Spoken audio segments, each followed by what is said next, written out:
Good evening, everyone.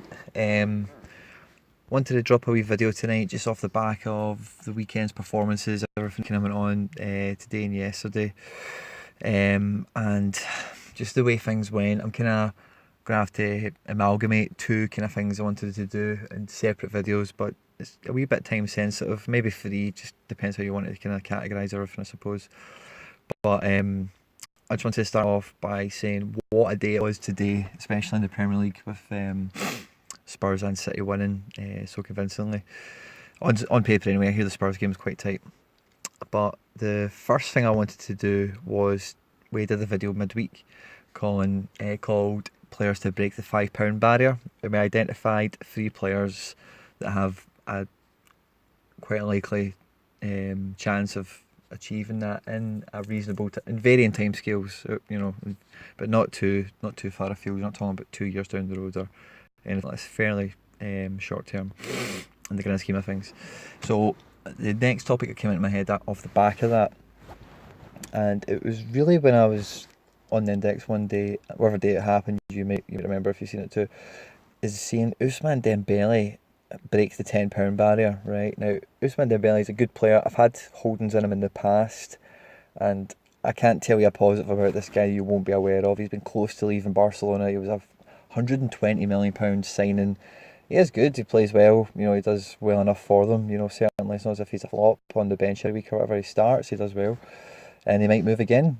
A young, France international. Feet. The word at his feet now. So when I seen that, it really got me thinking. Right, okay, so we spoke about the £5 barrier. There's definitely a £10 barrier, especially when you look at the way that the top was 11 now. Wow, so there's 11 players more than £10 now. That's insane. And you see that kind of trickle down effect, especially when you look at the highest priced players as rigidly as you do. You can see they all fall into certain categories, they all tick certain boxes, and it just means they're just far more appealing to people who have buckets of money, like thousands of pounds. These are all quality investments for your money, like if you want to think of it as an investment, or quality bets if you're a big gambler. Obviously the purpose of what I do and what I try and talk yourself through and what I believe in is have this replace accumulators and that type of thing. I just think it's much better for your pocket net. Anyway, so scroll down the list. You think, right, who £10 is the barrier, who's next to kind of be coming through that? I'm going to say right now that Ronaldo and Martial, especially Ronaldo, is a formality. Ronaldo's been up above £10 on more than one occasion. He's easily going to do it. And Martial, if he keeps going the way he's going, he's a much cheaper version of Rashford. He's not got the caveat of being English and in the England national team and all that extra press attention that gives, but he's got everything else going for him, that Rashford does in any way imaginable. Young, talented, massive potential, club on form, still in the Champions League. Yeah. So a lot of people I think will flock to him, and you might see it coincide with a Rashford dip. It might not be quite as black and white as that, but you'll definitely see people who can't afford Rashford, even with the upcoming share split, look at Martial as a viable alternative. So because of that, Ronaldo and Martial for me, I'm not even going to count them. Okay, I think it would be a waste of breath. Okay, so you then scroll down, and the first person that we come to, and that's why it's kind of pushed me to do this tonight. It's just off the back of the result today, and that's Raheem Sterling. And you can pretty much copy and paste what I just said about Martial. Okay, this guy has everything that Rashford has going for him. And if not, and even better because he's a wee bit controversial, Sterling. So he's got a wee bit more media appeal.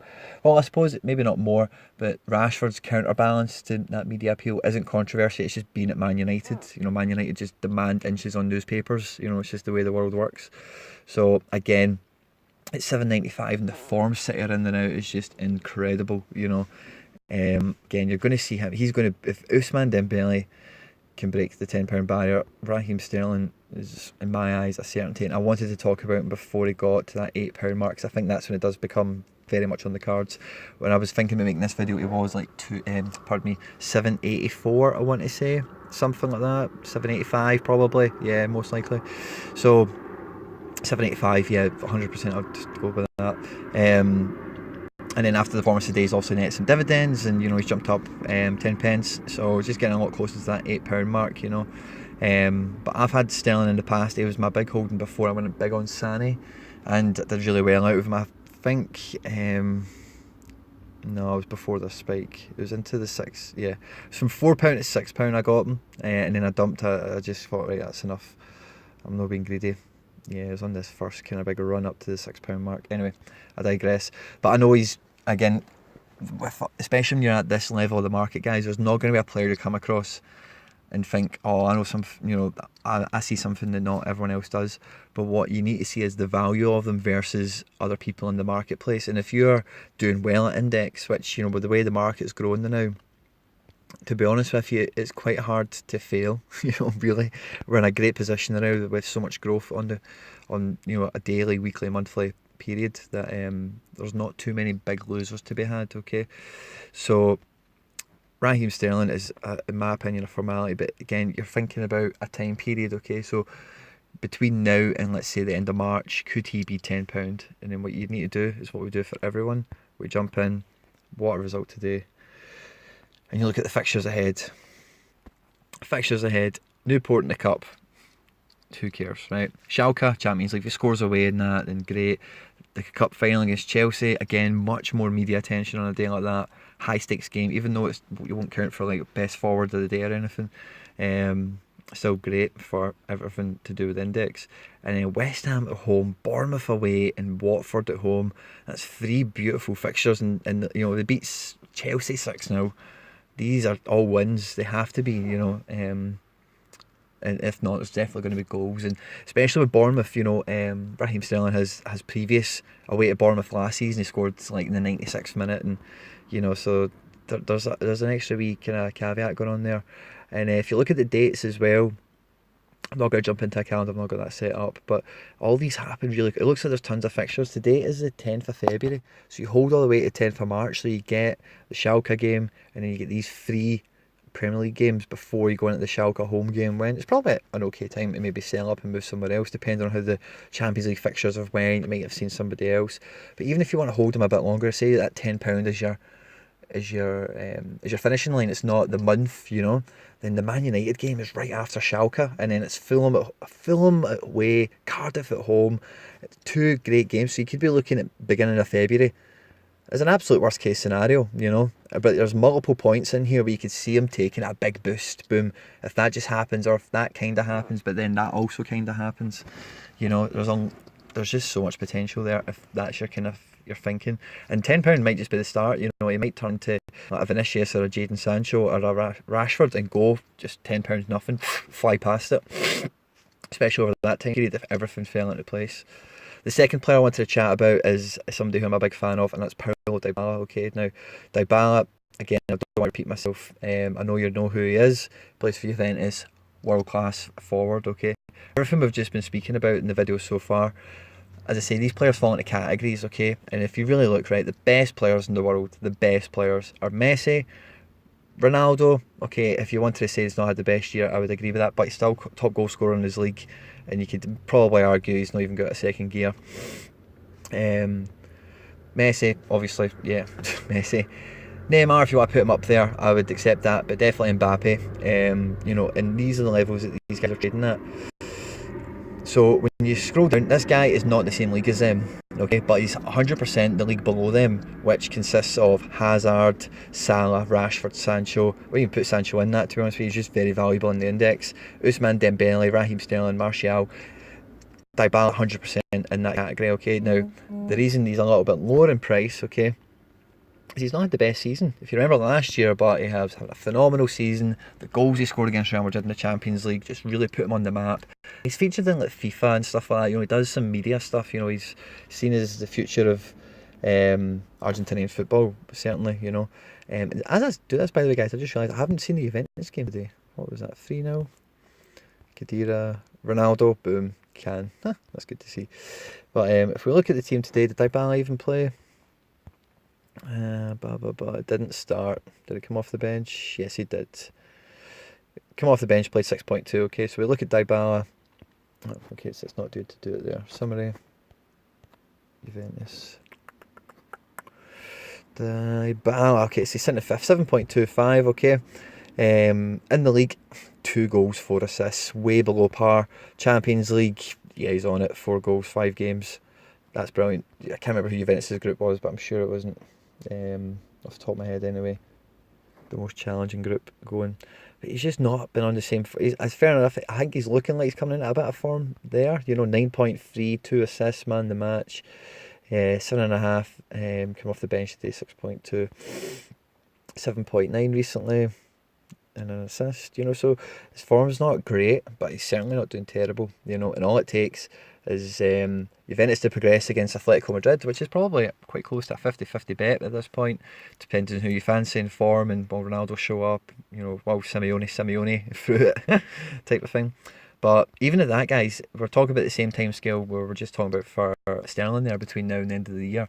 So let's say worst case scenario, they go out the Champions League. The first thing that's going to happen is he's going to be linked to a move away. He was linked all summer with a move away when Ronaldo came in. Everyone thought like Juventus would need to balance the books, and Ronaldo's going to play. That might take Dybala's spot in the team, and then you've got Dybala who you can sell for a lot of money, and then you have Ronaldo hasn't actually cost you anything in a round FFP kind of way.